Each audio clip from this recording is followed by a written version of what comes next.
प्रेमानंदे हरिनाम संकीर्तन महायज्ञ की जगत गुरु श्रील प्रभुपाद की हरे कृष्ण। तो आप सभी का स्वागत है इस साप्ताहिक भगवद गीता नामहट प्रोग्राम में। तो मैं बहुत बहुत धन्यवाद दूंगा मैत्री ऋषि प्रभु जी, चरण गोपीनाथ प्रभु जी का और राधेश्याम प्रभु जी का और सबका बहुत बहुत धन्यवाद करूंगा कि उन्होंने मुझे इस सेवा का मौका दिया कि मैं आप सबके समक्ष आ सकूं। और जैसा हमने प्रभुपाद जी से सुना है, पढ़ा है और सब वैष्णवों से, गुरुजन से हमने जो भी सीखा है उसमें से कुछ भी हम आपके समक्ष आकर कुछ शेयर कर सकें। तो आज हालांकि मैं इस लायक बिल्कुल भी नहीं हूँ कि मैं इस आसन पर बैठ सकूं, लेकिन क्योंकि एक सेवा है प्रभु जी ने दी है तो उन सबका आशीर्वाद चाहूँगा मैं, और गुरुजन का और श्रील प्रभुपाद जी का आशीर्वाद चाहूँगा कि मैं जो भी कहूँ वो सब शास्त्रों पर आधारित हो, उनसे श्रवण किया हुआ ही हो सब कुछ। तो प्रभु जी ने मुझे सेवा दी थी कि आपका शायद चैप्टर 1 भगवद गीता का कंप्लीट हो गया है। तो आज हम शुरुआत करेंगे चैप्टर 2 श्लोक संख्या 1 से। तो प्रभु जी की आज्ञा थी और इच्छा थी कि हम प्रयास करें कि हम जो रिलेटेड श्लोकास हैं वो एक ही क्लास में अगर हम कवर कर सकें। तो चैप्टर 2 जिसका शीर्षक है गीता का सार, तो उसके अगर हम देखते हैं तो श्लोक संख्या 1 से लेके 10 तक वो रिलेटेड श्लोकास हैं। तो हम प्रयास करेंगे कि जैसे प्रभुपाद की इच्छा रही, जैसे ईश्वर की इच्छा रही, हम उतना आज कवर करने का प्रयास करेंगे। तो सबसे पहले हम ऐसा करते हैं कि श्लोक संख्या 1 का उच्चारण करते हैं, उसके बाद गुरु प्रभुपाद से प्रार्थना करके फिर इस पे डिस्कशन प्रारंभ करेंगे। तो पहला श्लोक आपने सबने निकाल लिया? सबके पास भगवद गीता है प्रभु?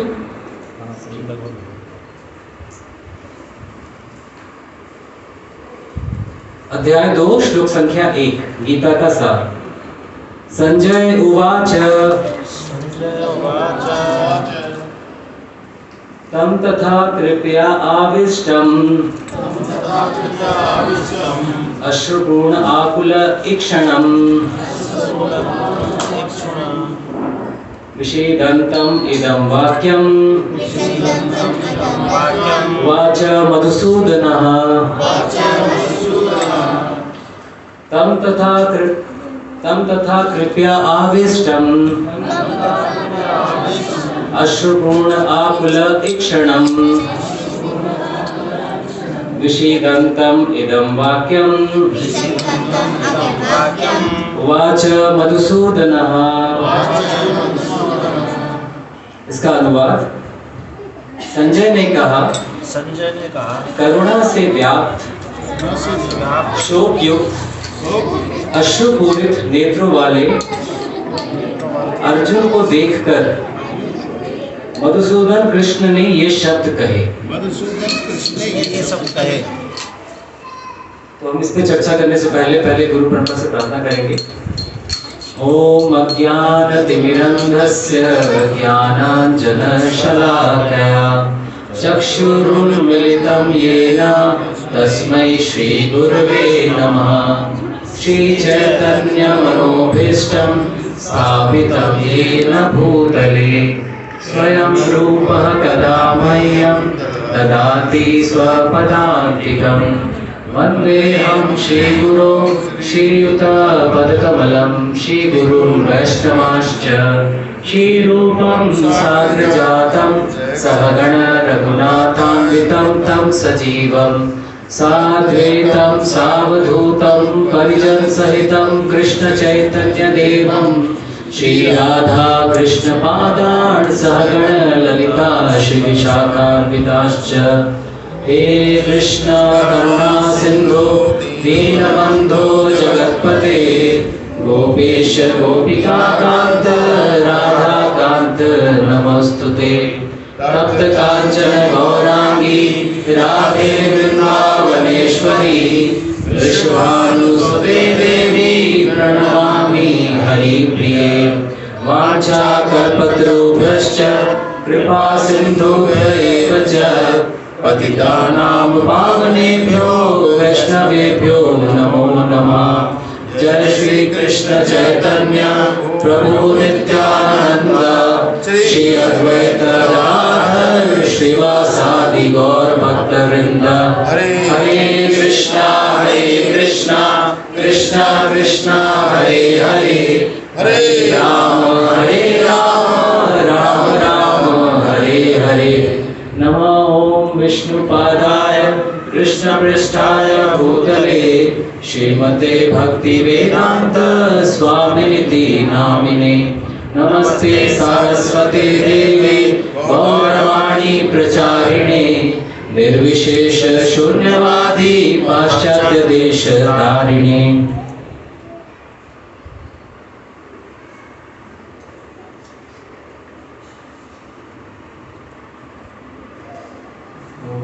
हमारे बीच में काफ़ी वरिष्ठ वैष्णव भी हैं, तो कोई भी गलती हो, कोई क्षमा हो तो मुझे माफ़ कीजिएगा और करेक्ट कीजिएगा था। तो इसमें देखिए श्लोक संख्या 1 में ये संजय ने कहा है ये श्लोक। तो इससे पहले अगर हम देखते हैं थोड़ा चैप्टर 1 को अगर रिवाइज करते हैं तो चैप्टर 1 के लास्ट श्लोक जो है उसमें भी संजय क्या कह रहे हैं कि शोकग्रस्त होकर अर्जुन ने अपना गांडीव भी नीचे रख दिया और रथ पे बैठ गए। तो ये सिचुएशन क्या है? युद्ध क्षेत्र में है अभी वो, है ना? कौरव पांडव सब आमने सामने हैं और वहां आकर अब अर्जुन भगवान से कहते हैं कि आप रथ को बीच में ले चलो। और फिर अर्जुन भगवान से कुछ कारण बताते हैं। तो अभी तक आपने 4 कारण पढ़े हैं जो अर्जुन ने बताए हैं। थोड़ा रिवाइज कर लेते हैं। 4 कारण क्या है? बहुत सरल तरीका है, मैं जिस तरीके से याद रखता हूँ मैं आपको उस तरीके से बता सकता हूँ। मैंने भी वैष्णवों से श्रवण किया था, वो सिंपल तरीका लगा मुझे। जैसे इंग्लिश के एक अल्फाबेट के हिसाब से मैंने याद कर लिया, है ना? कई बार चीज़ें ऐसे याद नहीं रहती, लेकिन आप कुछ उसका एक पिक्चर बना लो या कुछ इस तरीके से बना लो तो चीज़ें याद रह जाती हैं, फिर ऐसे ही होता है ना। तो सबसे पहला है सी फॉर कंपैशन। कंपैशन का अर्थ है करुणा। तो सबसे पहले अर्जुन ने करुणावश बताया। करुणा किसके प्रति? हाँ जी, बिल्कुल बिल्कुल। जैसा प्रभु जी ने बताया, चाचा ताऊ, उनके भाई बंधु, सामने कौन बैठा है, कौन खड़ा है युद्ध के लिए? सब उनके रिश्तेदार ही हैं, है ना? सब उनके वंशज हैं, सब उनके रिश्तेदार हैं। तो उनके प्रति करुणा। तो अर्जुन करुणावश सबसे पहला उनको कारण दिया कि मैं युद्ध नहीं करना चाहता। दूसरा कारण उन्होंने क्या दिया? E for enjoyment. तो एंजॉयमेंट तो हर कोई करना चाहता है। अगर हम इतना बड़ा साम्राज्य अगर वो जीत जाते हैं, किंगडम जीत जाते हैं, तो उसको एंजॉय तो करेंगे ना। फिर किंगडम जीत के कोई अपने पास तो रखेगा नहीं। कोई बड़ा कोठी बनाते हैं, बड़ी गाड़ी लेते हैं, तो उसको कोई एंजॉय करना चाहता है। तो एंजॉय किसके साथ करना चाहते हैं? फैमिली वालों के साथ। तो उनको लग रहा है कि अब युद्ध होगा, अगर साम्राज्य मिल भी गया तो उसका क्या लाभ? तो एंजॉयमेंट तो रहेगी नहीं, क्योंकि फैमिली वाले ही नहीं रहेंगे, है ना? तो दूसरा कारण वो ये बताते हैं। तीसरा कारण बताते हैं S फॉर सिन, सिन यानी पाप। तो अगर मैं हत्या करता हूं युद्ध क्षेत्र में आके तो मुझे पाप लगेगा, है ना, अर्जुन यही कहते हैं। तो अर्जुन भी बहुत ज्ञानी है ना, तो वो अपने जो भी वेदों का ज्ञान है उसको यूज करते हुए ये सारी चीजें वो तर्क दे रहे हैं। और चौथा कारण क्या बताते हैं, इसे ऐसे याद रख सकते हैं, डी फॉर डिस्ट्रक्शन। किसका डिस्ट्रक्शन होगा? परंपरा, परिवार की जो कुल है, कुल का नाश होगा। कुल का नाश होते ही जो परंपराएं चलती आ रही हैं कुल में, उनका भी नाश होगा। तो ये चार कारण अर्जुन ने अभी तक बता चुके हैं, है ना, CESD। अब चैप्टर 2 जो कि गीता का सार कहलाता है, इसे आचार्य जो हमारे गुरु परंपरा में आते हैं, श्रीला भक्ति विनोद ठाकुर जी, उन्होंने इसे कहा था गीता का सार या contents of Gita summarized, summary में। तो गीता का सार कहना बहुत बड़ी चीज होगी ना। गीता अपने आप में वेदों का सार है, गीतोपनिषद कहा जाता है। उसमें भी अध्याय 2 जो है उसे आचार्यों ने गीता का सार बताया, क्योंकि इसमें गीता में जो भी ज्ञान दिया है भगवान ने गीता में क्या क्या ज्ञान दिया। उन्होंने ज्ञान योग के बारे में बताया, उन्होंने कर्म के बारे में बताया, और उन्होंने भक्ति के बारे में बताया, है ना। तो इसमें सारी चीजें थोड़ी थोड़ी भगवान ने कवर की। और ये क्यों कवर की? क्योंकि इसमें भगवान ने अर्जुन के जो भी शंकाएं थी, जो भी उन्होंने कारण बताए युद्ध ना करने के, उसका एक एक करके भगवान ने उत्तर देते गए इस गीता के साथ। तो इसमें भगवान ने कर्म योग के बारे में बताया, निष्काम कर्म के बारे में बताया, इसमें ज्ञान योग के बारे में बताया, है ना, आत्मा के बारे में बताया, और इसमें स्थित प्रज्ञ कौन होते हैं उसके बारे में, उसके लक्षण के बारे में बताया। तो बहुत ही इंपॉर्टेंट चैप्टर है। तो इसमें देखिए आप, संजय कहते हैं कि करुणा से व्याप्त। तो अर्जुन जो है कंपैशन, हमने जैसा पहला कारण देखा, तो करुणा से भरे हुए हैं, अश्रुपूरित हैं, है ना, उनको आंसू आ रहे हैं। तो लेकिन अब ये देखने वाली बात है, इसमें प्रभुपाद जी बताते हैं बड़ा सुंदर कि बहुत ही पावरफुल लाइन है इसमें। आप इसके तात्पर्य में पढ़ेंगे अगर, तो शाश्वत आत्मा के प्रति करुणा ही आत्म साक्षात्कार है। बहुत ही पावरफुल लाइन है। तो ये इसका तात्पर्य भी आप पढ़िए, है ना। तो पढ़ेंगे तो ये एक लाइन ऐसे निकल के आती है कि जिससे आप एक लाइन पे अगर हम समझ जाते हैं तो पूरा ज्ञान उसमें कवर हो जाता है। तो प्रभुपाद जी क्या कहते हैं? शाश्वत आत्मा के प्रति करुणा ही आत्म साक्षात्कार है। तो अब अर्जुन जो करुणा कर रहे हैं वो किसके प्रति करुणा कर रहे हैं? किसके प्रति बोलिए? परिवार के लिए। परिवार के लिए किस लेवल पे? आत्मा के लेवल पे तो देख नहीं रहे उनको शरीर के लेवल पे देख रहे हैं। तो शरीर के लेवल पे जो करुणा है वो अज्ञानतावश है, जैसे प्रभुपाद जी कहते हैं। तो आत्म साक्षात्कार का जो ज्ञान है वो वही है, रियल आत्म साक्षात्कार वही है अगर हम शाश्वत आत्मा के प्रति करुणा करें। अब अर्जुन जो करुणा कर रहे हैं वो क्या हो रहा है? अज्ञानतावश वो शरीर के प्रति करुणा कर रहे हैं, है ना। तो प्रभुपाद जी ये बड़ी पावरफुल लाइन करते हैं, और इसमें भगवान को संबोधित किया जाता है मधुसूदन के नाम से। तो मधुसूदन इसलिए कहते हैं कि जैसे उन्होंने मधु नामक राक्षस असुर का वध किया था, वैसे ही वो अर्जुन के अज्ञान का भी वध करें, है ना। तो ये बड़ी इंपॉर्टेंट चीजें हैं। तो अब इसमें क्या है, इसमें एक और इंपॉर्टेंट पॉइंट आता है श्लोक में, आप देखिए जो तात्पर्य में बताते हैं प्रभुपाद जी कि गीता का उद्देश्य क्या है, कि भगवान ने ये ज्ञान क्यों दिया। अब अर्जुन यहाँ पर अज्ञानतावश करुणा कर रहे हैं, है ना। अब उन्हें ज्ञान देने के लिए ही गीता का उपदेश दिया गया। तो इसमें प्रभुपाद जी क्या कहते हैं? किंतु भगवान कृष्ण अज्ञानी पुरुष के शोक को विनष्ट कर सकते हैं, और इसी उद्देश्य से उन्होंने भगवत गीता का उपदेश दिया। और यह आत्म साक्षात्कार हमें कैसे संभव हो सकता है? जैसे प्रभुपाद जी बताते हैं, जब मनुष्य निष्काम भाव से कर्म करे और आत्मबोध को प्राप्त हो।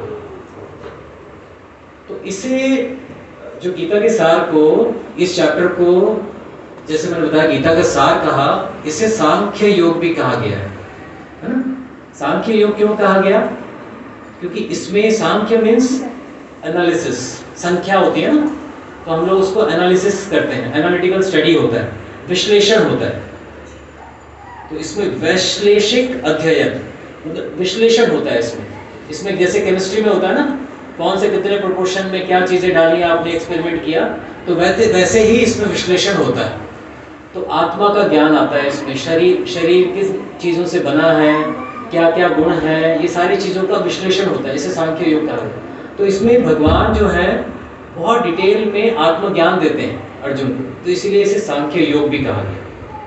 अब जब ये संजय ने कहा, तो आगे का जो श्लोक आता है, ये इनफैक्ट सबसे पहला श्लोक है जो भगवान कहते हैं। तो भगवान का एक हालांकि संजय ही कहते हैं वो श्लोक, लेकिन इंडिकेटिव श्लोक आता है कि अर्जुन को कुछ कह रहे हैं भगवान। जो संजय सुन के, संजय को ये शक्ति थी ना कि वो दूरदर्शी थे, वो सारा कुछ देख के फिर धृतराष्ट्र को डिटेल बता पा रहे थे वो, है ना। तो चैप्टर 1 में एक श्लोक आता है जिसमें वो इंडिकेशन दे रहे हैं कि भगवान कुछ कह रहे हैं अर्जुन से, लेकिन भगवान का स्वयं का श्लोक नहीं है। तो इसमें भगवान का श्लोक आता है। भगवान क्या कहते हैं आगे, कुतस्त्वा कश्मलिदं विश्वे समुपस्थितम्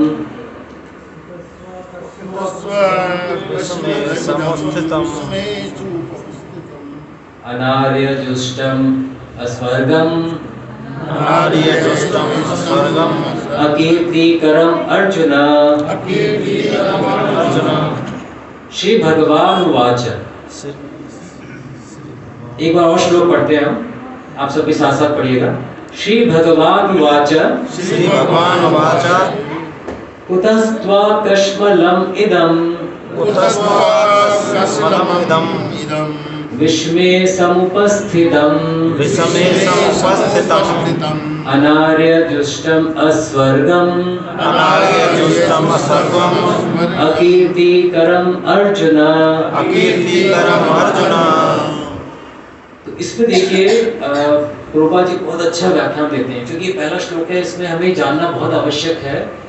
श्लोक में कौन कह रहे हैं ये श्लोक? श्री भगवान उवाच। तो ये श्लोक कह रहे हैं श्री भगवान। तो यहाँ ऐसा तो नहीं लिखा कि कृष्ण कह रहे हैं श्लोक, कृष्ण उवाच या मधुसूदन उवाच, गोविंद उवाच। भगवान के तो कई नाम है ना, तो भगवान के नाम से वैसे तो नहीं कह रहे, इसमें क्या कह रहे हैं? श्री भगवान उवाच। तो ये बहुत ही इंपॉर्टेंट पॉइंट है, हमें समझने वाली चीज है कि कृष्ण ही भगवान है ना। उसीलिए भगवत गीता में जहां भी कृष्ण कोई भी श्लोक कह रहे हैं उसमें आता है श्री भगवान उवाच। तो इसमें बहुत ही इंपॉर्टेंट है, इसमें प्रभुपाद जी बहुत डिटेल में तात्पर्य में डिस्क्राइब कर रहे हैं इसे। तो हम समय अनुसार प्रयास करेंगे कुछ समझने का इसमें कि भगवान का अर्थ क्या है। तो ईशोपनिषद का जो मंगलाचरण प्रेयर है, पहला जो मंत्र आता है वो इस तरीके से है, ओम पूर्णमदः पूर्णमिदं पूर्णात् पूर्णमुदच्यते पूर्णस्य पूर्णमादाय पूर्णमेवावशिष्यते।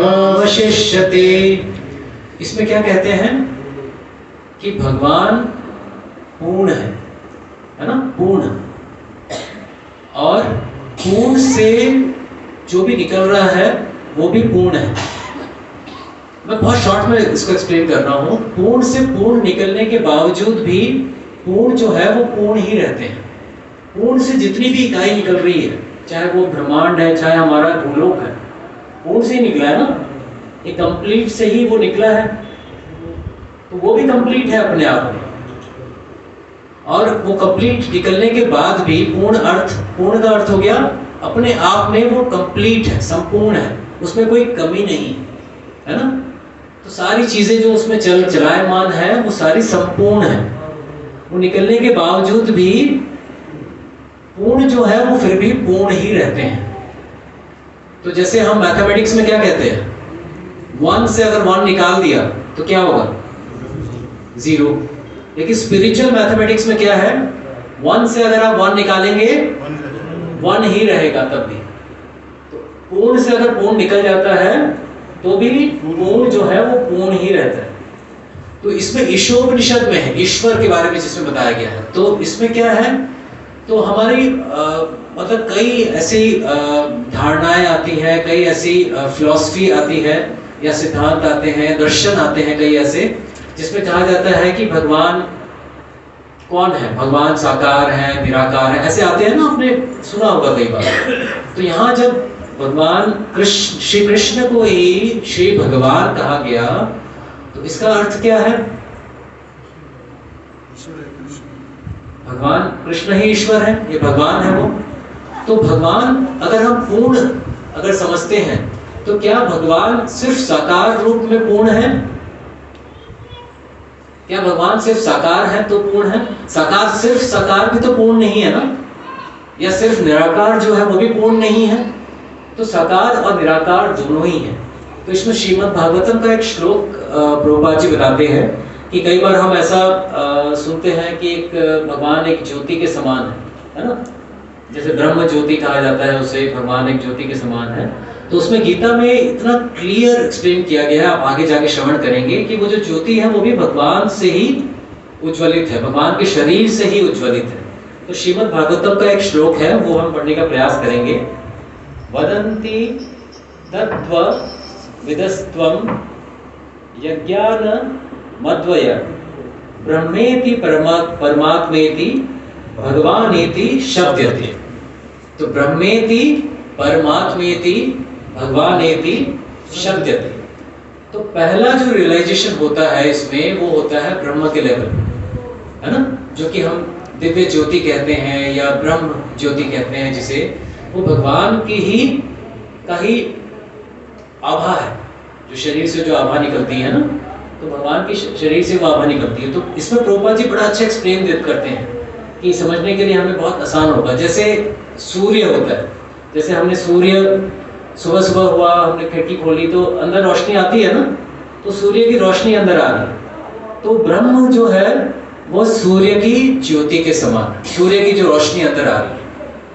उसके बाद जो ज्ञान योग में हम ब्रह्म में लीन होना चाहते हैं, ब्रह्म को सर्च करना चाहते हैं। उसके बाद जो ध्यान योगी होते हैं वो क्या कहते हैं, वो अपने अंदर मन में ध्यान लगाते हैं, कहते हैं कि परमात्मा, कहते हैं ना, परमात्मा तो हमारे अंदर ही है, ऐसे कहते हैं ना, है ना, आत्मा के साथ परमात्मा बैठे हैं, परमात्मा तो हमारे अंदर, हर चीज के अंदर परमात्मा है ना। तो ये है ध्यान योग। ध्यान योग में हम क्या अपने अंदर ध्यान लगा के भगवान या परमात्मा को स्मरण करना चाहते हैं उसमें। तो ये उस तरीके से है जैसे कि हम, जैसे सूर्य को गोल, सूर्य को देख रहे हैं, सूर्य इटसेल्फ। जैसे हम बाहर निकले, हमने घर पे खिड़की खोली, रोशनी आई तो हमने सूर्य की रोशनी को देखा, फिर हम बाहर निकले, हमने सूर्य को प्रणाम किया तो हमने सूर्य के गोले को देखा, है ना। अब भगवान क्या है, भगवान जो है वो साक्षात है। तो सूर्य का भी एक लोक है, सूर्य लोक जहाँ है, सूर्य देव वहां पर बैठे हैं, वो साक्षात है वहां पर। तो भगवान भी जिस तरीके से साक्षात है, जैसे हम ये समझने का प्रयास कर सकते हैं इस तरीके से। तो सूर्य की रोशनी है ब्रह्म, सूर्य जो हम गोल देखते हैं वो एक तरीके परमात्मा के रूप में है, और जहाँ पर सूर्य लोक है और सूर्य देव स्वयं वहाँ विराजमान है, वो भगवान है ना। तो इसमें ब्रह्म संहिता में एक श्लोक आता है जिसका भी विवरण यहाँ दिया गया है, प्रभुपाद जी ने दिया है। ईश्वरः परमः कृष्ण सच्चिदानंद विग्रह अनादिरादि गोविंद सर्व कारण कारण। तो सत चित और आनंद के विग्रह है ना। तो आप में से सब मंदिर गए हैं, श्री राधा गोविंद देव जी सेक्टर 37 टेम्पल आप गए हैं? आप सब कौन कौन गए हैं आप में से? हरि बोल। तो आपने वहां दर्शन किए हैं श्री राधा गोविंद देव जी के, तो उनको क्या कहते हैं? विग्रह कहते हैं। तो ये भगवान की कृपा है कि भगवान वहां पर स्वयं विग्रह के रूप में विराजमान है। तो ब्रह्मा जी ब्रह्म संहिता में क्या कहते हैं, वो जो विग्रह है, भगवान का जो शरीर है वो चिन्मय है, सत्य चित्त और आनंद से पूर्ण है। तो यहाँ सत्य का जो प्रतीक आता है वो आता है ब्रह्म। सत्य का प्रतीक है ब्रह्म, सत्य और चित्त का प्रतीक है परमात्मा, और सत्य चित्त और आनंद जहाँ पर आ जाता है दिव्य आनंद, है ना। आनंद मतलब वो नहीं आनंद जो हम सुख भौतिक जगत में जो ढूंढ रहे हैं, वो है दिव्य आनंद। तो सत्य चित्त और आनंद से जो परिपूर्ण है जो विग्रह, वो है अनादि आदि गोविंद। और वो गोविंद कौन है? वो सर्व कारण कारणम, सभी कारणों के वो कारण है। कारण, हर चीज का कोई कारण होता है ना। उसे कहा जाता है cause and effect. Cause and effect हम साइंस में भी कई बार पढ़ते हैं, कॉज एंड इफेक्ट। कोई भी चीज हो रही है वो इफेक्ट है, उसका कोई कारण है, उसका कुछ कॉज है ना। किसी कॉज के कारण से कोई इफेक्ट हो रहा है, और वो इफेक्ट भी जो है वो आगे कॉज बनता है आगे किसी और इफेक्ट का। वो cause effect cause effect cause effect इस तरीके से चलता रहता है। लेकिन सभी कारणों के जो कारण हैं उनका कोई कारण नहीं है, मतलब भगवान के और कोई कारण नहीं है। तो सर्व कारणों के कारण वो स्वयं है, उनका कोई अब कारण नहीं। और अनादि आदि मतलब आदि, इटरनली भगवान है गोविंद, है ना। तो कितना क्लियर एक्सप्लेनेशन दिया है ब्रह्म संहिता में। तो भगवान कौन है? श्री कृष्ण स्वयं। तो हमें ये जानना बहुत आवश्यक है। और श्रीमद् भागवतम में ही इसमें नहीं, पद्म पुराण में एक और श्लोक आता है जिसका विवरण किया है, श्रीमद् भागवतम में ही है। एते चांश कलहा पुंसम कृष्णस्तु भगवान स्वयं। तो श्रीमद् भागवतम में सुखदेव गोस्वामी जी कहते हैं, एते चांश कलहा पुंसः कृष्णस्तु भगवान स्वयं। कृष्ण ही भगवान है स्वयं। इसीलिए भगवत गीता में जहां जहां भी कृष्ण कह रहे हैं श्लोक, वहां वहां भगवान वाचा, श्री भगवान वाचा, कि भगवान कह रहे हैं। और अब हो क्या रहा है यहाँ पर कि भगवान ने ये जो श्लोक कहा, ये अर्जुन से किस टोन में कहा? थोड़ा आश्चर्य प्रकट करते हुए, थोड़ा सा आश्चर्य प्रकट किया। कैसे?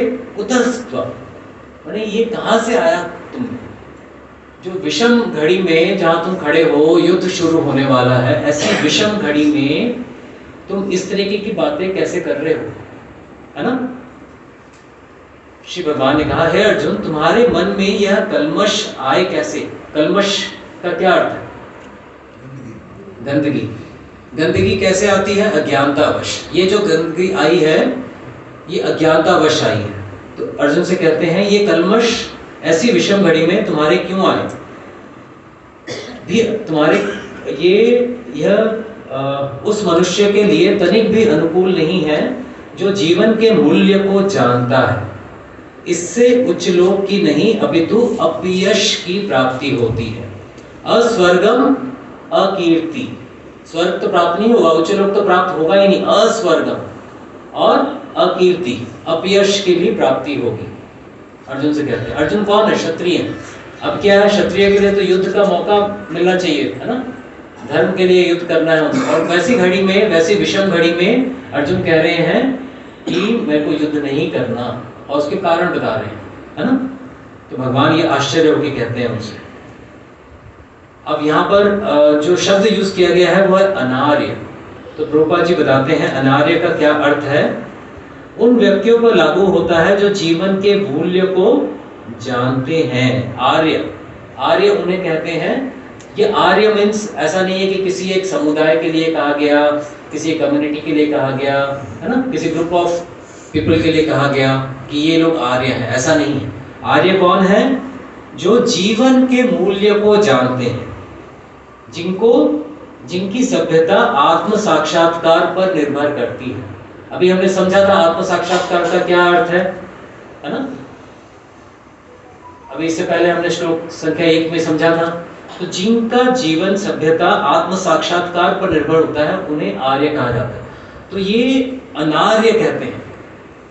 तो ये जो तुम कह रहे हो ये मतलब एक समझदार व्यक्ति की बात नहीं है, जिसे जीवन के मूल्य के बारे में पता हो, जिसने आत्म साक्षात्कार का ज्ञान हो, ये वो ऐसा नहीं कह सकता जो चीजें तुम कह रहे हो। तो तुम अनार्य वाली बातें कर रहे हो, है ना। तो अर्जुन से यहाँ कहते हैं। आगे फिर अर्जुन से डांट के कहते हैं भगवान, यहाँ आश्चर्य होके कह रहे हैं, अब आगे डांट के कहते हैं कि हे वृथा पुत्र, इस हीन नपुंसकता को प्राप्त मत हो। यह तुम्हें शोभा नहीं देती। हे शत्रुओं के दमन करता, हृदय की शूद्र दुर्बलता को त्याग कर युद्ध के लिए खड़े हो। तो भगवान ने युद्ध की प्रेरणा यहीं से देनी शुरू की। देखिए, तो भगवान क्या कहते हैं, जो भी कंपैशन, जो करुणा अर्जुन दिखा रहे हैं अभी तक, जो भी कारण बता रहे हैं, भगवान उसे एक ही श्लोक में यहाँ खंडन क्या कर रहे हैं, क्या कहकर कि ये तुम्हारी हृदय की दुर्बलता है।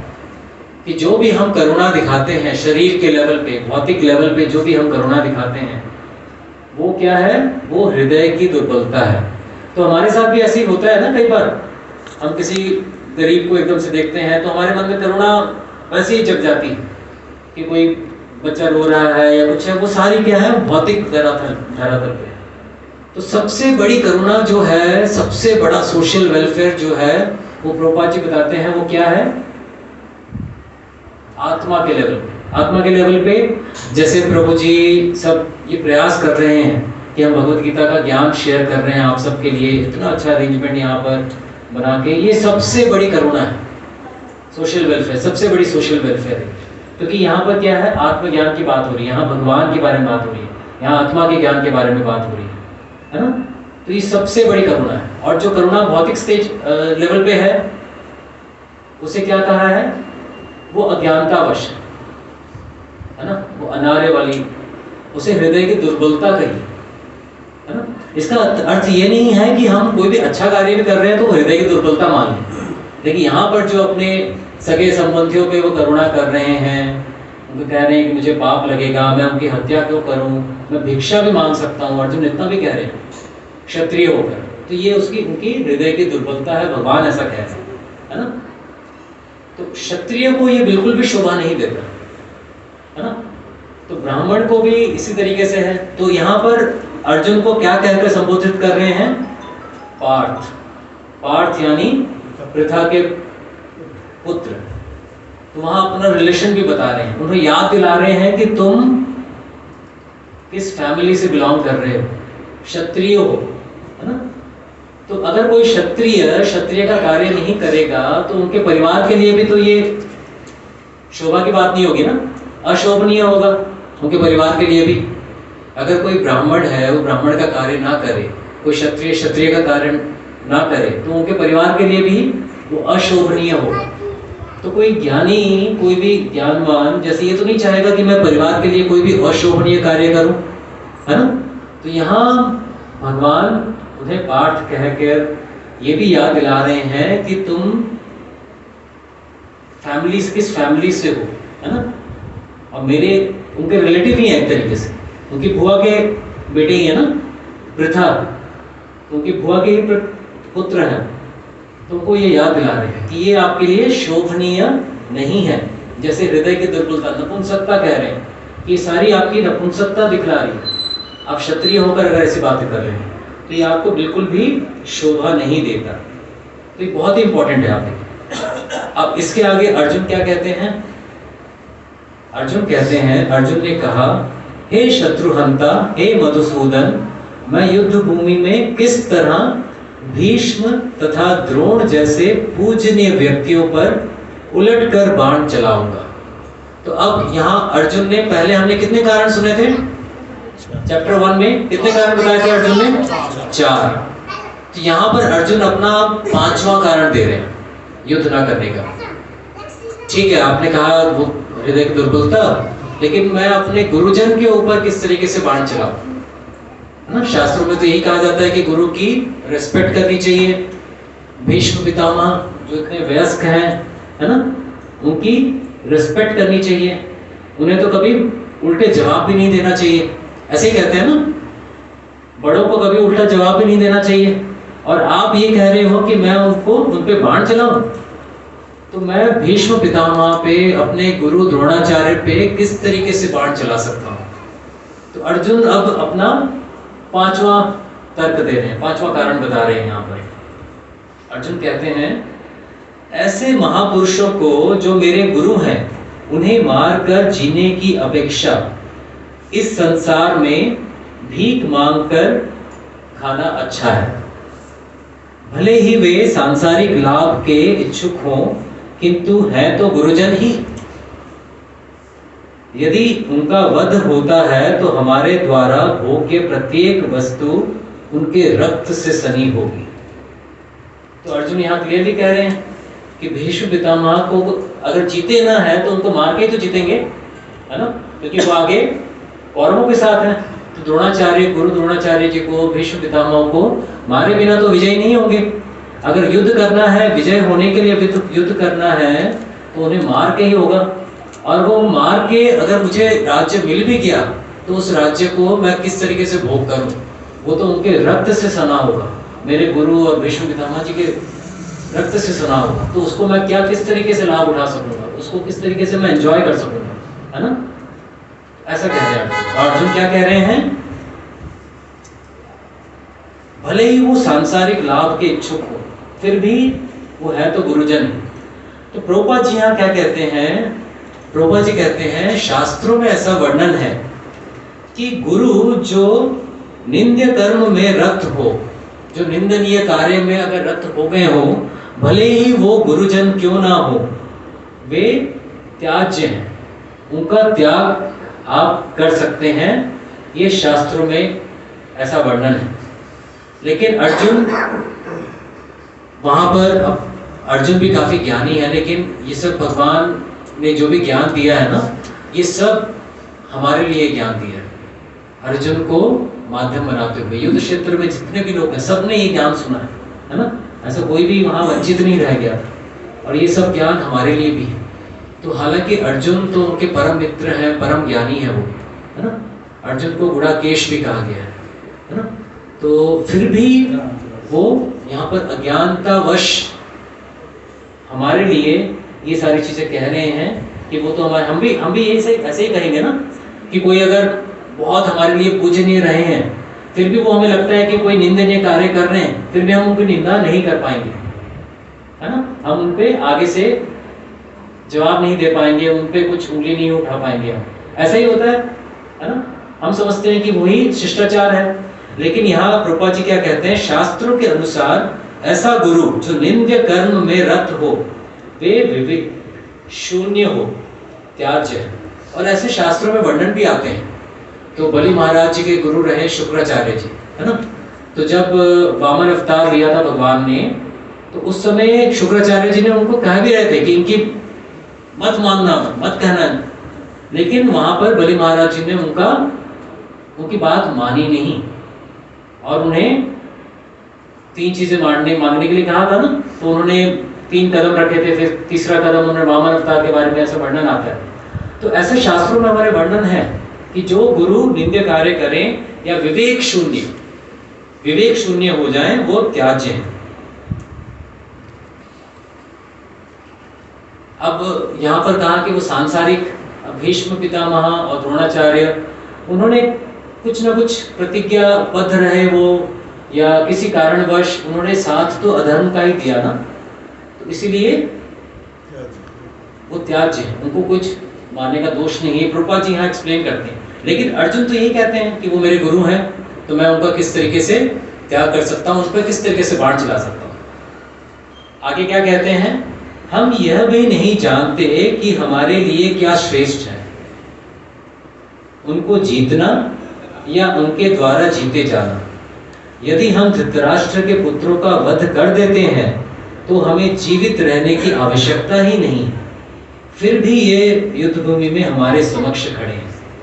अब अर्जुन क्या है, ये सारी चीजें बताने के बाद इनडिसीजन हो गया, यहाँ निर्णय नहीं ले पा रहे कि सही क्या है और गलत क्या है। तो हिंदी में एक वर्ड आता है ना, किम कर्तव्य विमूढ़। तो क्या करें क्या ना करें की स्थिति है कि सही क्या है गलत क्या है। तो यहाँ अर्जुन इनडिसीजन में आ गया, है ना। सही और गलत का रास्ता नहीं चुका। वो कहते हैं, इससे पहले वाले श्लोक में कहते हैं कि भिक्षा भी ले सकता है। तो एक अर्जुन इतने बड़े क्षत्रिय हैं, है ना, कितने बड़े क्षत्रिय देखिए आप, है ना। वो कहते हैं मैं भिक्षा भी ले सकता हूँ। क्या वो भिक्षा लेके रह पाएंगे? है तो नेचर एक क्षत्रिय का ही ना, अंदर से तो क्षत्रिय का ही नेचर है उनका। अगर वो भिक्षा लेने जाएंगे भी तो एक क्षत्रिय को क्या होगा? 3 घरों से अगर भिक्षा ना मिली तो क्या होगा? क्रोध आ जाएगा, वहां जाएंगे, ग्रुप बनाएंगे फिर भिक्षा वालों के, है ना। एक मान लीजिए आप, मैं अर्जुन की बात नहीं कर रहा, लेकिन कोई क्षत्रिय नेचर हो एकदम, और उनको कहा जाए कि आप भिक्षा मांगिए, तो कैसे वो भिक्षा मांगेंगे?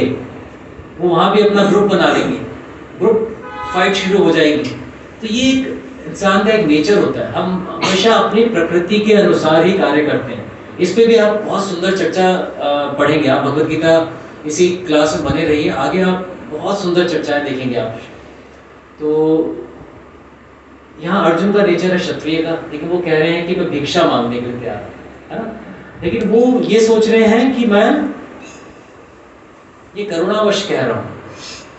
तो यहाँ पर प्रभुपाद जी बड़ा सुंदर एक्सप्लेनेशन देते हैं कि अर्जुन शरणागति के लिए बहुत ही अच्छे पात्र हैं, कि वह उनमें त्याग का भाव है ना। हालांकि वो अपने नेचर के विरुद्ध यहाँ बात कर रहे हैं, लेकिन वो किस भाव से कर रहे हैं कि उनमें त्याग का भाव है, कि वो इतना बड़ा राज्य, साम्राज्य, किंगडम, उसे भी त्यागने के लिए वो तैयार है। वो सोच रहे हैं कि करुणावश अपने सगे संबंधियों के प्रति और सबके प्रति और अपने गुरुजन के प्रति, भीष्म पितामह के प्रति, कि युद्ध ना करके इससे अच्छा है कि मैं भिक्षा मांग के जी। तो उनमें वो त्याग का भाव भी है ना। हालांकि उन्होंने कितना प्रयत्न किया इस युद्ध के लिए, कितने सारे उन्होंने वनवास, 14 साल, 1 साल का अज्ञातवास, उसमें वो इंद्रलोक भी गए, वहां से अस्त्र लेके आए, है ना। कई सारे उन्होंने, उनको वो श्राप भी मिला जिसकी वजह से उन्होंने अज्ञातवास में ग्रहणला का रूप रहा उनको। तो उन्होंने कितनी तपस्या की एक तरीके से इस युद्ध के लिए, लेकिन यहाँ पर आके वो सारी चीजों को त्यागने के लिए भी तैयार है ना, और कह रहे हैं कि मैं सब कुछ छोड़ के भिक्षा लेके। तो प्रभुपाद जी से एक गुण बता रहे हैं, हालांकि भगवान यही कह रहे हैं कि ये तो हृदय की दुर्बलता है, जिस वैसे तुम कह रहे हो क्षत्रिय का जो नेचर है, उस नेचर के अनुसार तुम कार्य करो और तुम युद्ध करो। अब जो आगे श्लोक आता है बहुत ही सुंदर श्लोक है। तो इसमें आचार्य और यही बताते हैं, यही वर्णन करते हैं कि भगवत गीता का जो ज्ञान है वो यहाँ से शुरू होता है।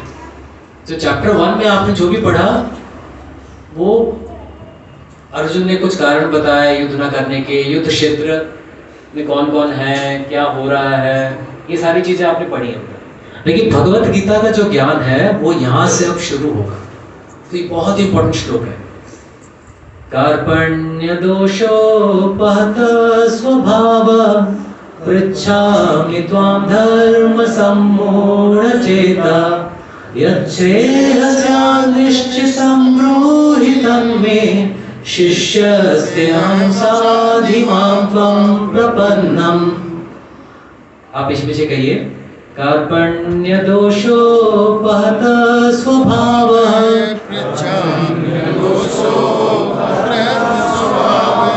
पृच्छामि त्वां धर्म सम्मूढचेतः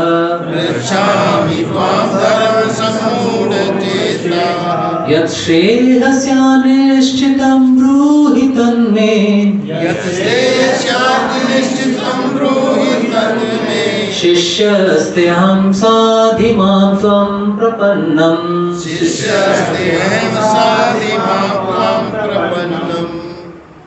अनुवाद, अब मैं अपनी कृपण दुर्बलता के कारण अपना कर्तव्य भूल गया हूं और सारा धैर्य खो चुका हूं। ऐसी अवस्था में मैं आपसे पूछ रहा हूं कि जो मेरे लिए श्रेयस्कर हो उसे निश्चित रूप से बताएं। अब मैं आपका शिष्य हूं और आपका शरणागत हूं, कृपया मुझे उपदेश दें।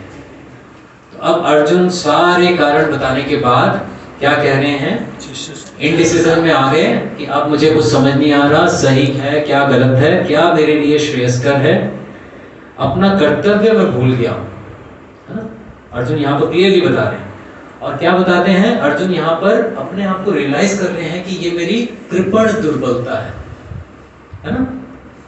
और ऐसी अवस्था में वो भगवान के शरणागत हो रहे हैं। कितना आवश्यक है। देखिए, कोई ज्ञान की अगर हमें कुछ प्राप्त करना हो तो हमें शरणागत होना कितना आवश्यक है। इसमें अर्जुन हमें ये शिक्षा दे रहे हैं ना यहाँ पर, कि अर्जुन क्या कह रहे हैं, अर्जुन तो भगवान के मित्र हैं। हमने ये भी इंट्रोडक्शन ऑफ भगवद गीता में हमने पढ़ा होगा, है ना, गुरु जी ने बताया होगा कि भगवद गीता अर्जुन को ही क्यों कही भगवान ने, क्योंकि अर्जुन उनके परम मित्र हैं। तो परम मित्र के भाव से भी हटकर अब अर्जुन क्या कह रहे हैं, मैं आपका शिष्य, शिष्यस्ते अहम, है ना, और आप मुझे साधो, साधी माम त्वम प्रपन्नम। साधो मीन्स आप मुझे सही रास्ता दिखाओ, मुझे आप उपदेश दो, है ना।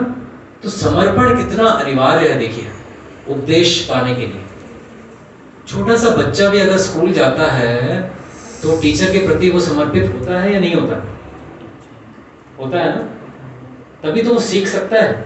अगर वो छोटा सा बच्चा जाए नहीं तो मैं तो सब जानता हूँ और मैं टीचर को चैलेंज करूंगा, अगर इस बाहर से जाएगा तो क्या वो पढ़ पाएगा, वो पढ़ नहीं पाएगा, वो कंफ्यूज्ड और ज्यादा होगा। तो वहां पर भी हमें समर्पण की आवश्यकता होती है। अगर हम स्कूल में भी जाते हैं, वहां हमें एक पुस्तक की आवश्यकता होती है, एक शिक्षक की आवश्यकता होती है, और जो शिक्षा के लिए जाता है वो एक समर्पण के भाव से जाता है। इस पुस्तक से इस शिक्षक जो मुझे पढ़ाएंगे वो सही होगा मेरे लिए, यही भाव होता है ना। अगर हम भौतिक जगत में भी इतना मानते हैं तो आध्यात्मिक जगत में तो कितना अनिवार्य है। देखिए, आध्यात्मिक जगत में हम, मतलब मैंने पर्सनली कई ऐसे एग्जाम्पल्स देखे हैं, और मेरा भी भाव कई सालों पहले इसी तरीके से होता था कि ये तो अध्यात्म ज्ञान है, ये तो अपने आप से अंदर आने वाली चीज है या कुछ है, इसके लिए हमें, लेकिन समर्पण कितना अनिवार्य है। देखिए, समर्पण के बाद ही भगवान उन्हें ज्ञान देते हैं। प्रभु जी, समय तब तक कि मैं 8:30 तो 7-8 मिनट और है, प्रयास करता हूँ। तो इसे हम प्रयास करते हैं, ये श्लोक कंप्लीट करते हैं। तो यहाँ समर्पण का भाव कितना अनिवार्य है। देखिए, और इसमें क्या बताते हैं, शिष्य, ये प्राकृतिक नियम है कि भौतिक कार्यकलाप की प्रणाली की हर एक के लिए चिंता का कारण है, रूपा जी बताते हैं। अतः प्रामाणिक गुरु के पास जाना आवश्यक है। गुरु कैसे होने चाहिए, प्रामाणिक गुरु, परंपरा में जो होने चाहिए। तो भौतिक जगत में भी हम सोचते हैं कि हमने तो सारी प्रॉब्लम को सॉल्व कर लिया, ऐसा होता है, लेकिन ऐसा होता है, हमने घर बना लिया तो प्रॉब्लम सॉल्व हो गई, बच्चों को पढ़ा लिया तो प्रॉब्लम सॉल्व हो गई, बच्चों को शादी कर दी तो प्रॉब्लम खत्म हो गई, ऐसा होता है। लेकिन भौतिक जगत में ये सारी चीजें तो चलती रहती हैं। तो लेकिन जो आध्यात्मिक जो हमारी प्रॉब्लम्स हैं, क्या है वो प्रॉब्लम्स, आपने पढ़ा होगा, ये भगवद गीता इंट्रोडक्शन में भी हमने जब कवर किया होगा। तो क्या है वो मेन जो प्रॉब्लम्स हैं, वो क्या है, कोई कुछ कह रहे हैं, शायद मुझे कुछ हल्की सी आवाज आ रही है। जन्म मृत्यु जरा व्याधि, भगवान कहते हैं भगवद गीता में, जन्म मृत्यु जरा व्याधि दुख दोषाणु दर्शनम। तो ये जो भूलोक है, ये इसे क्या कहा गया है, दुखालयम अशाश्वतम, तो दुखों का घर, दुखालयम।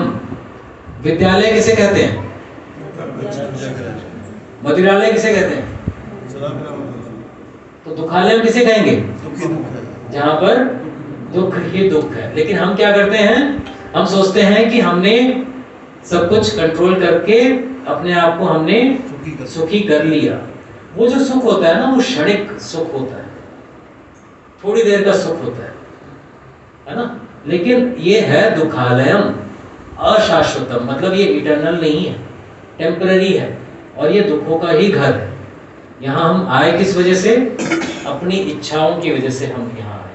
हमने क्या इच्छा की, हमने कुछ भोगने की इच्छा की। हमने देखा भोक्ता कौन है, लेकिन भोक्ता भगवान ही है। भगवद गीता में ही कहते हैं, भोक्ता राम यज्ञ तपसा सर्वलोक महेश्वरम। जितने भी यज्ञ तपस्या का जो फल है, उसके भोक्ता तो भगवान ही है, भगवान श्री कृष्ण। लेकिन हम अपने आप को भोक्ता मानते हैं, हम अपने आप को क्या मानते हैं, कंट्रोलर मानते हैं। एंजॉयर भी मानने लग जाते हैं और कंट्रोलर भी मानने जाते हैं। हमने सब कुछ कंट्रोल कर लिया। हम बाहरी कंट्रोल में इतने घिरे रहते हैं, देखिए आप अपने बाहरी एक्सटर्नल कंट्रोल में कितना घिरे रहते हैं, इसको कंट्रोल करना है, इसको, चाहे हम वर्किंग हो, चाहे हम घर में हो, जैसे भी परिवार में हो, हम चीजें इसको सेट करने में लगे रहते हैं ना। तो ये प्रभु जी ने एक बार बताया था, हमने sofa set, dinner set, dining set, सब कुछ सेट, लेकिन सेट होता है क्या? सब अपसेट हो जाता है ना। तो रियल दुखों को जानना बहुत आवश्यक है, और उसके लिए जानकर फिर हमें एक परंपरा में जो गुरु हैं और प्रामाणिक जो गुरु हैं उनकी शरण ग्रहण करना भी बहुत आवश्यक है। और उनकी शरण ग्रहण करके तब हम ये रास्ता पा सकते हैं कि इन दुखों का निवारण किस तरीके से हो, इस ज्ञान को हम पा सकते हैं। तो प्रभुपाद जी यहाँ क्या बताते हैं, वो गुरु जो है वो समग्र वैदिक ग्रंथ हमें यह उपदेश देते हैं कि जीवन की अनचाही उलझनों से मुक्त होने के लिए प्रामाणिक गुरु के पास जाना चाहिए। और वो प्रामाणिक गुरु कैसे होते हैं, वो भी भगवत गीता में चर्चा आएगी, लेकिन भगवत गीता संपूर्ण है ना। तो प्रामाणिक गुरु कैसे होने चाहिए? परंपरा एवं परंपरा प्राप्तम, है ना। ये ज्ञान जो है ये परंपरा द्वारा ही आ रहा है ना। तो वो जरूरी होना चाहिए कि जो भी हम गुरु से ये ज्ञान प्राप्त करने का प्रयास करें वो परंपरा में होने चाहिए, प्रामाणिक होने चाहिए। और वो किस प्रकार के होने चाहिए और किस तरीके से हमें ज्ञान लेना चाहिए? जैसे अर्जुन ने लिया, शिष्यस्ते अहम साधिमाम त्वं प्रपन्नम। त्वं प्रपन्नम का क्या अर्थ हो गया? मैं आपकी शरण लेता हूं। तो भगवद गीता में एक श्लोक आता है,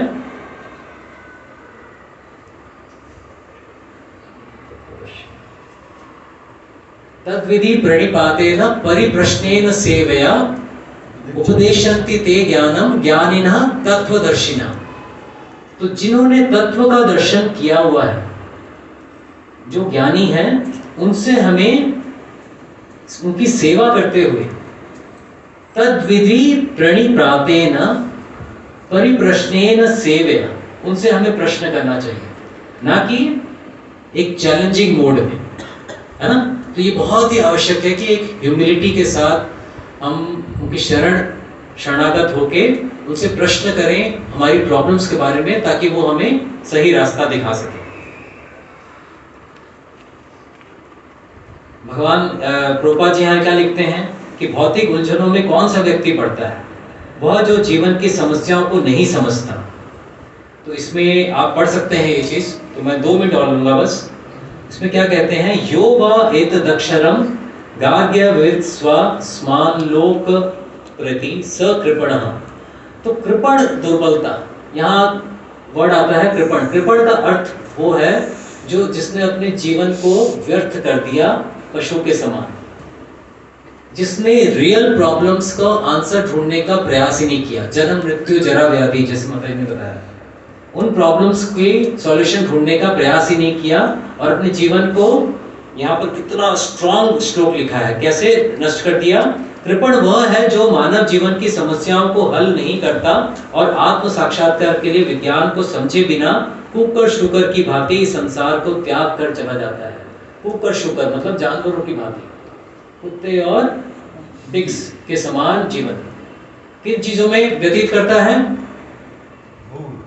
भोग में। भोग किस प्रकार के? आहार, निद्रा, भय, मैथुन। ये मनुष्य, यही 4 कार्यों में हम अपना सारा मनुष्य जीवन व्यर्थ कर देते हैं, और जो रियल प्रॉब्लम्स हैं हमारी, जन्म मृत्यु जरा व्याधि की, उसका सॉल्यूशन ढूंढने का हम प्रयास ही नहीं करते। तो ये बहुत ही आवश्यक है। तो प्रभुपाद जी यहाँ बताते हैं कृपण, कृपण का उल्टा हो गया ब्राह्मण। तो कृपण का अर्थ है कंजूस, कहते हैं ना, जिसने अपने मनुष्य जीवन को यूज ही नहीं किया, छुपा के रखता है ना, वो दबा के रखता है कंजूस। तो मनुष्य जीवन को उसने व्यर्थ कर दिया। ब्राह्मण कैसा होता है? जो बांटने में विश्वास रखता है ना। ज्ञान हो, चाहे वो यज्ञ करते हैं, दान भी वो आगे बांट देते हैं। दान भी जो आता है ब्राह्मण के पास, वो जितना अपनी जरूरत होती है वो उतना रख के आगे बांटने में। तो कृपण का उल्टा हो जाता है ब्राह्मण, जिसने अपने जीवन के मूल्य को समझा और उसे भगवत गीता का ज्ञान पाकर उससे उसके ऊपर चलने का प्रयास किया। उसे अपने जीवन में ढालने का प्रयास किया, वो है ब्राह्मण। तो आज हम यही विराम देंगे प्रभु जी, तो क्षमा कीजिएगा प्रभु जी, मैं 2.10 तक तो कवर नहीं कर पाया, तो समय का भी हमें बहुत ध्यान देना है। तो हम प्रभुपाद जी का और सबका धन्यवाद करेंगे। श्रील प्रभुपाद की जय, श्रीमद् भगवद गीता की जय। हरे कृष्ण। माता जी, प्रभु जी का कोई प्रश्न हो तो पूछ सकते हैं प्रभु जी से। प्रश्न आप प्रभु जी से पूछ सकते हैं, मैं उस लायक नहीं हूँ कि प्रश्न का उत्तर दूं, लेकिन कोई भी आप टिप्पणी भी हो, कुछ कमेंट्स भी हो तो भी आप शेयर कर सकते हैं।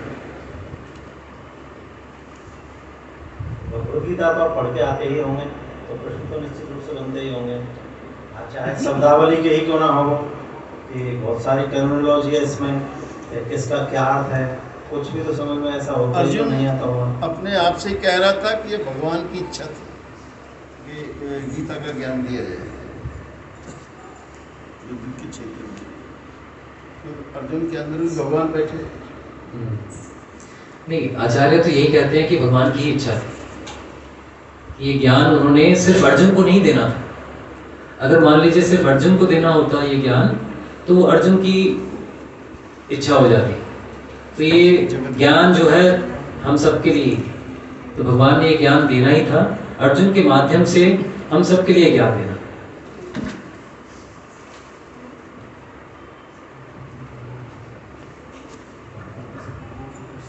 हरे कृष्ण। और कोई प्रश्न? माता जी का कोई प्रश्न?